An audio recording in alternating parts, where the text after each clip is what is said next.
Hello guys, welcome to my channel study by Rajkumari. पिछले videos में हमने देखा नाउन क्या होते हैं, प्रोनाउन क्या होते हैं, एडजेक्टिव्स क्या होते हैं। आज मैं आपको बताऊंगा वर्ब क्या होते हैं। तो गाइस, वर्ब वो होती है जो हमें ये बताती है कि कोई व्यक्ति या कोई वस्तु क्या काम करता है। ठीक है, जो भी काम खाना पीना, उठना बैठना, सोना खाना, ये सारे जो है वर्ब के अंदर आते हैं। वर्ब नीटेलस, पहला जो चीज हमें वर्ब बताती है कि कोई व्यक्ति या वस्तु क्या करती है। फॉर एग्जाम्पल, क्लॉक स्ट्राइक्स, यानी राम बजता है और घड़ी चलती है।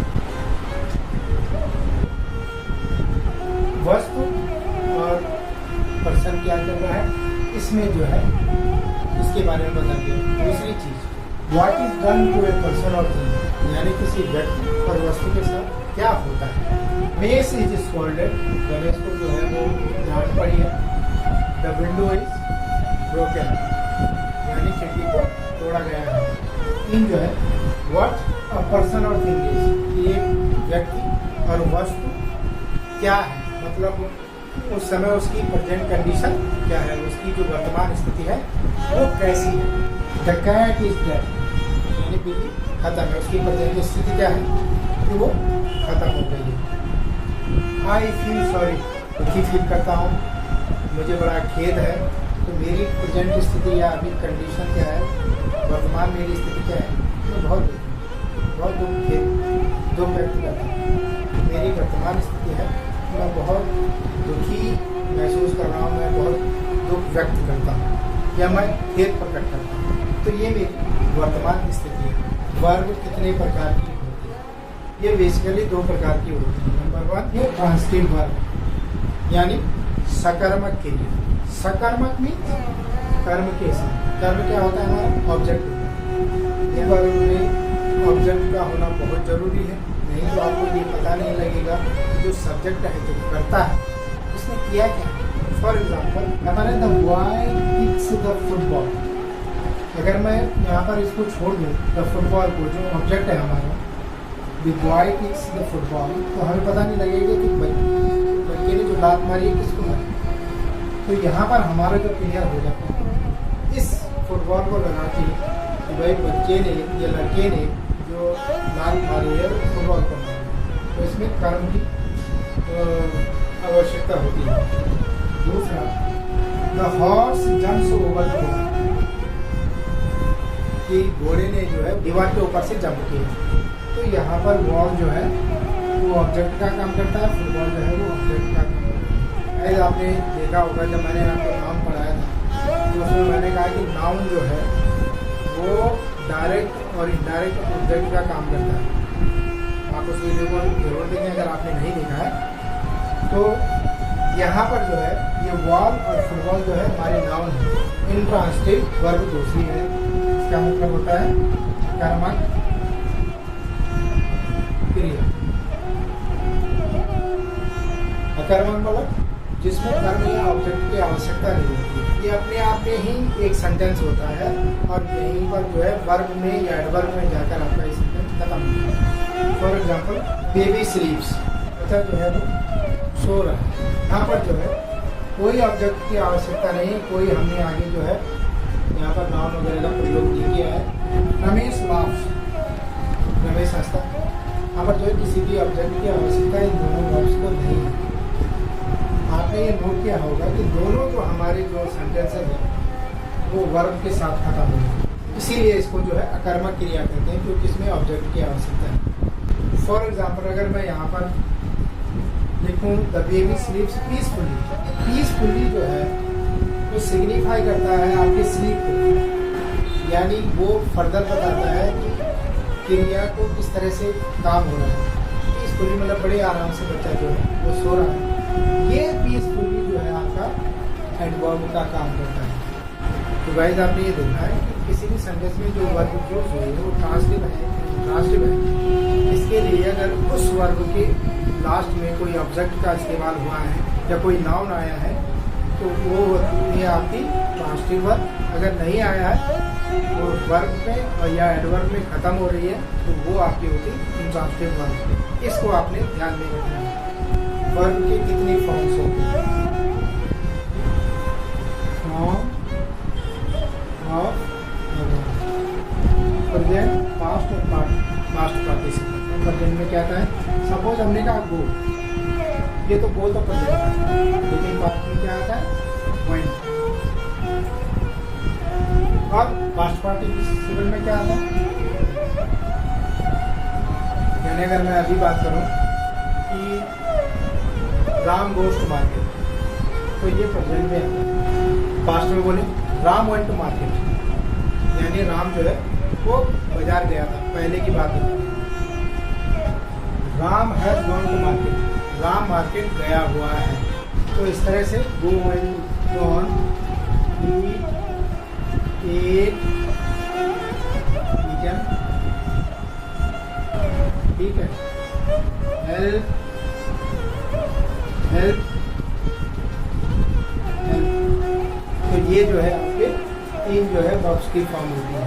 एक्टिव वॉइस में क्या होता है कि जो सब्जेक्ट है वो साधारण तरीके से काम करता है। मैं बताता हूँ किस तरीके से। जैसे subject plus verb plus object.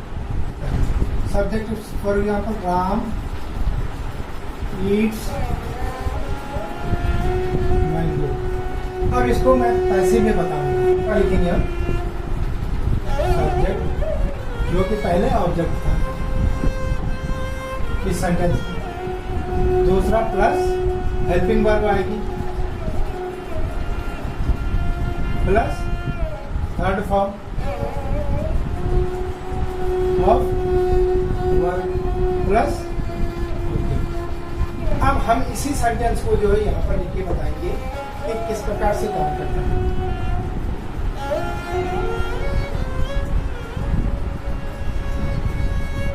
अब यहाँ पर पहले पैसिव बनाने के लिए हमें क्या करना होता है कि जो सब्जेक्ट है, जो पहले ऑब्जेक्ट था वो बन जाता है सब्जेक्ट। हेल्पिंग वर्ब आती है आपकी इज आर एम वर्ब है, एज है वगैरह जो भी है, जो हेल्पिंग वर्ब आती है। थर्ड फॉर्म जो है वर्ब की यूज की जाती है, और ऑब्जेक्ट जो पहले सब्जेक्ट था वो ऑब्जेक्ट बनकर इसमें आ जाता है। अब हम इसको बताते हैं कि जैसे यहाँ पर जो है सब्जेक्ट क्या आएगा, यहाँ पर जो पहले ऑब्जेक्ट था, ऑब्जेक्ट का है आपका ये, तो मैंगो, ठीक है। अब क्या आएगा? Helping verb is am are was one. तो यहाँ पर क्योंकि प्रेजेंट में यूज हुआ है सेंटेंस, तो इसलिए यहाँ पर आएगा कौन सा? सिंगुलर नाउन के साथ इज, ठीक है। Mango is. अब थर्ड फॉर्म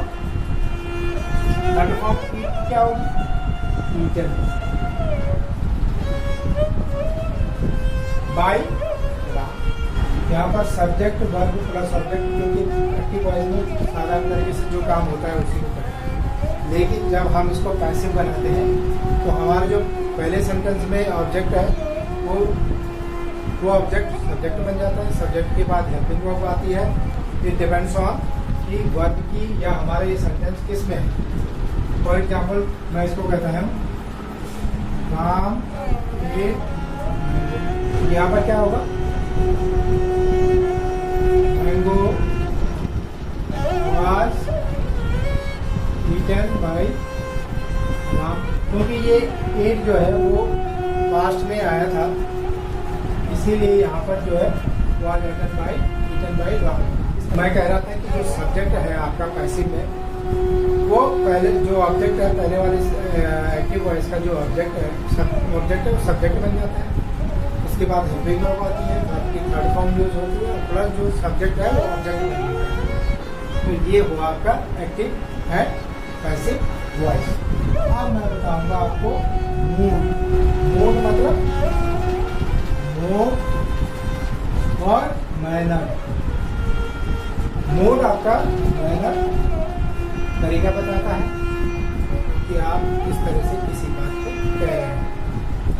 तीन प्रकार के मूड होते हैं। नंबर इंडिकेटिव, जिसको कहते हैं हम संकेतात्मक। ये दो तरह के सेंटेंसेस को बताता है कि भाई जो यूज होते हैं। नंबर वन सच्चाई, जो चीज़ सच्ची है उसको बताता है। Ram goes to school. Ram school जाता है, इसमें कोई झूठी बात नहीं है, वो स्कूल जाता है, फैक्ट बता रहे। दूसरा बताता है ये क्वेश्चन पूछता है। जहाँ पर भी जो है फैक्ट्स कोई बताए या क्वेश्चन को पूछे वो इंडिकेटिव मोड में आता है। Example, how are you, where is he, question पूछता है। दूसरा आता है इम्पेरेटिव। इम्पेरेटिव मोड में ज़्यादातर क्या होता है, कमांड दी जाती है। नंबर 1, ये क्या काम करता है, आदेश देता है। कम हियर, आदेश दे रहा है। गो देयर, वहाँ जाओ। वेट देयर, वहाँ रुको। तो इस तरह से जो है ये कमांड देता है, ठीक है। नंबर 2, इंट्रीटी और प्रेयर। प्रार्थना क्या करता है,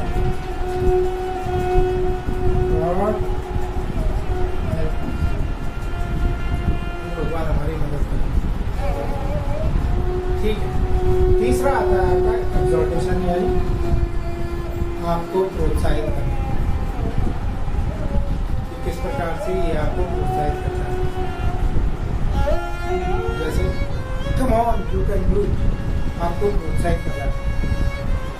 या बी रेडी, तैयार रहो, ये आपको प्रोत्साहित कर रहा है, आपका उत्साह वर्धन कर रहा है। इसलिए आपका जो इम्परेटिव मोड है तो आपको कमांड देता है, पहले यहाँ आओ, वहाँ जाओ, बैठो, ये करो, वो करो, ये सब जो है कमांड के अंदर करना है। दूसरा आता है आपका इंट्रीटी प्रेयर, भगवान हमारी मदद करो, ये भगवान हमें ये दो, ये जो भी है, जो भी आप प्रार्थना करते हैं वो आता है इंट्रीटी और आपकी प्रेयर में। तीसरा आता है आपका एग्जॉर्टेशन, आपका उत्साह वर्धन करना है।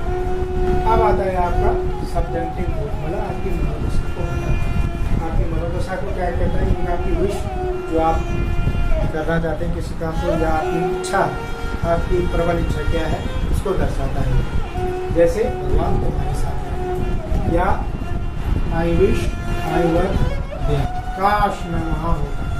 एक इच्छा है, आपकी मनोदशा बताता है। पहला ये विश। दूसरा करता है आपका purpose, he works hard that he may succeed. इस संदेश का मतलब है कि वो बहुत कठिन काम करता है ताकि वह सफल हो सके। पर्पस बता रहा है आपका कि उसके हार्ड वर्क का क्या पर्पस है। दूसरा एग्जाम्पल देखते हैं, take care that no mistake be made, ध्यान रखना कि कोई गलती ना हो। पर्पस बता रहा है, ध्यान रखने का क्या पर्पस है, ध्यान रखने का पर्पस ये है ताकि कोई गलती ना हो। हार्ड वर्क का क्या मतलब है, ताकि वो सफल हो सके। तो ये आपका बताता है पर्पस। नंबर 3 बताता है आपका सच्चाई के बिल्कुल जो अलग है उस तरह की आपकी अवस्था को, आपकी मनोदशा को, आपकी स्थिति को बताता है। जैसे number 1, if I were you I should not do, अगर मैं आपकी जगह होता तो नहीं जाता, लेकिन मैं आपकी जगह नहीं था, या मैं आप नहीं था। Number 2, if I were king you should be queen, यदि मैं राजा होता तो आप रानी होते, लेकिन मैं राजा नहीं। कॉन्ट्रेरी टू दी फैक्ट, मतलब सच्चाई से बिल्कुल अलग की चीज़ें बताता है। तो गाइस ये था आपका वर्क। आई होप कि आपने जो भी मैंने पढ़ा है उसको आपने अच्छी तरह से समझा होगा। आप इसी तरह से सीखते रहिए, मैं इसी तरह से सिखाता रहूँगा आपको। और मेरे इस वीडियो को लाइक कीजिए, शेयर कीजिए, सब्सक्राइब कीजिए, और बेल आइकन को दबाइए ताकि आपको लेटेस्ट वीडियो जो मिलते रहे। Thank you very much for watching and happy learning.